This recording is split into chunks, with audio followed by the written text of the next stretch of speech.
សម្អាតពលជាកម្មនេះត្រាំ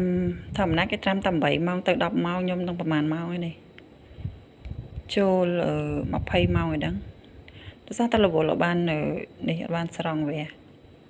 តែត្រាំទុកយូរជាងក៏ល្អដែរបងប្អូនដោយសារវាបានរលាយអស់បើយើងត្រាំតែ8ម៉ោងនេះខ្ញុំសាកមើលហើយត្រាំតែ8ម៉ោងវាអត់ទាន់រលាយអស់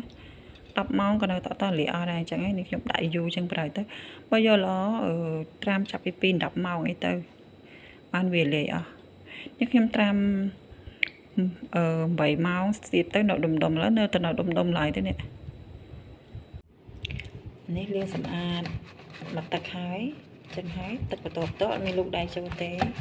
គឺបាក់ទឹកមកកលេងចឹងឯងនេះលាងសម្អាតពេកទឹកហើយបាក់ទឹកមកយើងគ្រាន់តែ